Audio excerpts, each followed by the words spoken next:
saya secara pribadi dan berbagai dalam mengucapkan syukur dan terima kasih kepada Allah Subhanahu wa Ta'ala atas apa yang hari ini kita lakukan.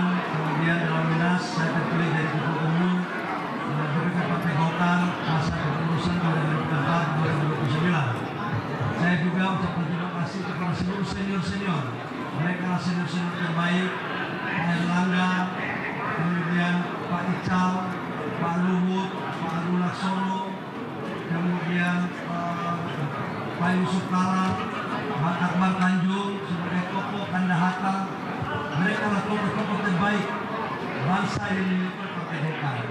Kepada ketua-ketua DPD 1, ketua DPD 2 sebagai ujung tombak daripada konsolidasi dan kemenangan Partai Golkar yang saya hormati.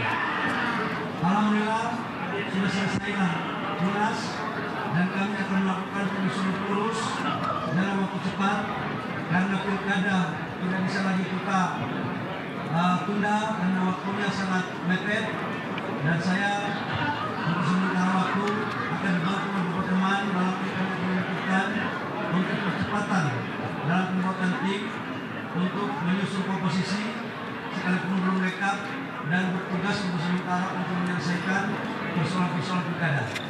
Kami targetkan tanggal 26, paling lambat tanggal 27, seluruh distrik KWK yang menjadi syarat mutlak untuk pendaftaran di KPU akan kami selesaikan.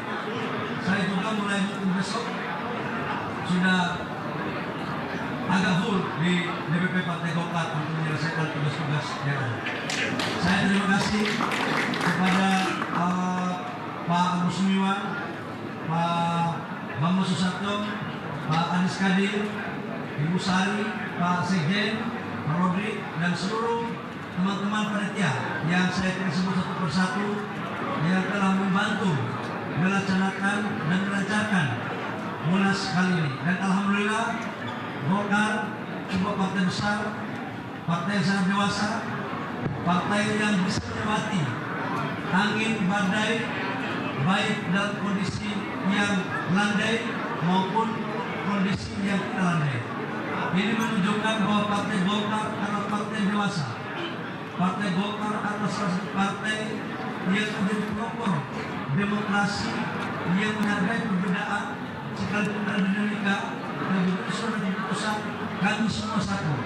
Karena persatuan dan kekompakan Partai Golkar merupakan salah satu kekuatan besar yang dimiliki oleh bangsa, karena Partai Golkar adalah sebagai pilar demokrasi dan sebagai instrumen dalam mewujudkan kesejahteraan masyarakat lewat dan program pemerintah. Saya pikir itu yang perlu saya sampaikan. Terima kasih. Silakan, kalau ada yang mau jawab. Izin Pak Wali. Sebelumnya kan Partai Golkar sudah mengeluarkan rekomendasi, sedangkan untuk pilkada sendiri kan baru pendaftaran dibuka tanggal 27. Apakah Pak Bahlil akan merevisi rekomendasi yang sudah keluar atau hanya melanjutkan saja nanti yang belum? Itu yang pertama. Yang kedua, tadi dalam pidato Pak Bahlil sangat berapi-api bahwa Partai Golkar 2029 itu akan menjadi pemenang dari 2029 pada pemilu nanti yang akan datang. Nah, itu langkah-langkahnya seperti apa tuh Pak? Saya tadi kan juga kan kayaknya tinggal selangkah lagi untuk bisa memenangkan PDIP di 2029. Sekian. Yang pertama, menyangkut dengan besok KWK yang sudah bagus, kami tidak berubah. Ada sifatnya keberlanjutan. Yang sudah bagus tidak dirubah. Yang belum bagus akan dicek untuk dibuat bagus. Ya, Partai Golkar ini partai dewasa. Jadi nggak mungkin yang sudah diputuskan yang sudah bagus kita rubah.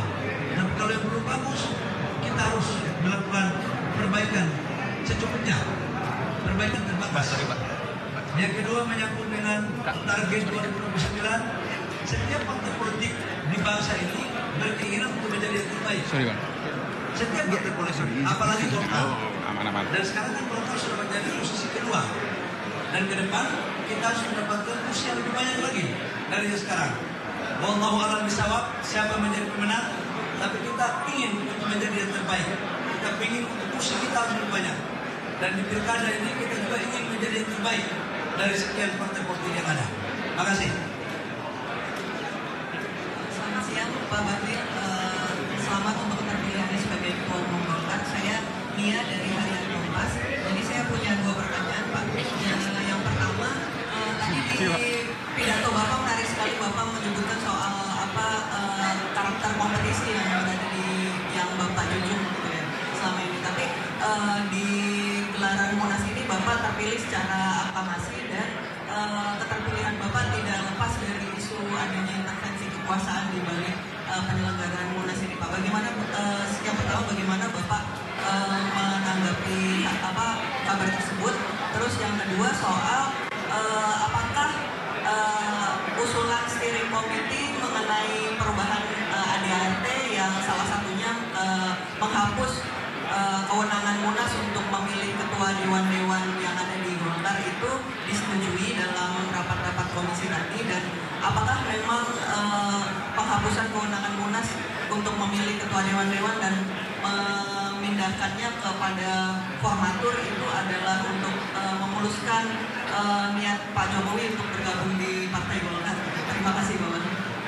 Yang pertama, Pak, mazhab saya itu mazhab kompetisi. Saya sejak di OSIS kompetisi, kemudian di Senat, di HIPMI, di AMPI, semuanya. Nah, terkait dengan Golkar, ini kan ada pembukaan pendaftaran dan panitia membuka pendaftaran fair aja. Saya baru cek, nggak pernah saya meminta untuk teman atau siapapun kompetitor yang suruh mundur, nggak ada. Saya ikut aja, tapi memang kali ini yang lolos verifikasi cuma saya oleh PSC. Dan yang daftar 2, bukan nggak ada, tapi ya karena syaratnya itu kan selain daripada 5 tahun kepengurusan DPP atau tingkat di bawahnya, dia harus memiliki 30% dari total jumlah suara.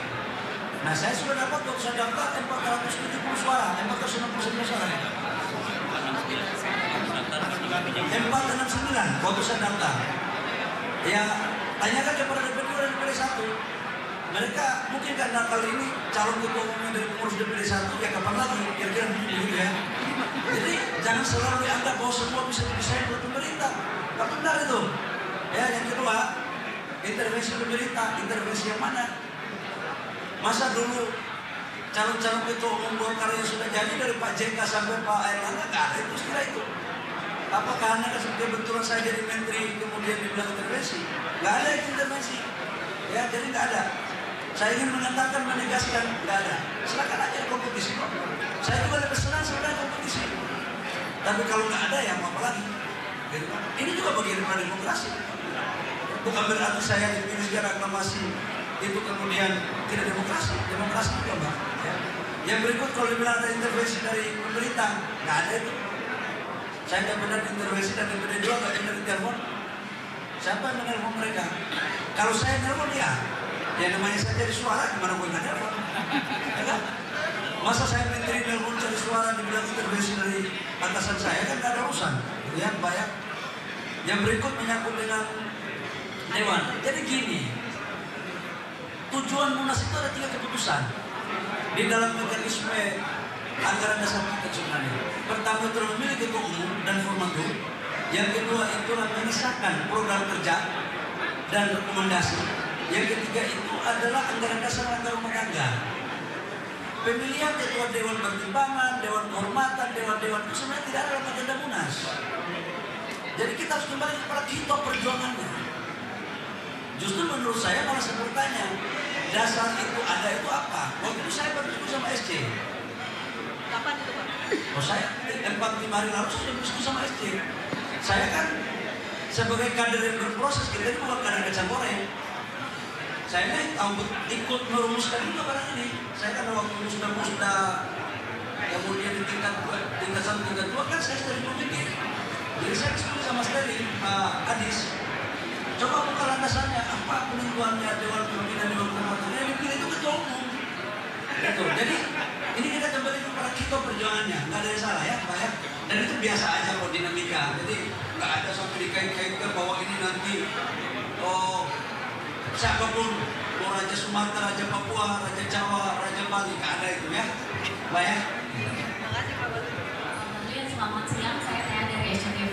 Pak Bahlil, ini ada dua pertanyaan. Yang pertama, ini Pak Bahlil sebagai ketua umum kan bisa menjadi formatur tunggal untuk memilih kepengurusan Partai Golkar. Nah, ini kan kemarin ada isu soal peluang Pak Jokowi menjadi ketua Dewan Pembina. Apakah nantinya akan dipertimbangkan Pak Jokowi untuk menjadi ketua Dewan Pembina Partai Golkar?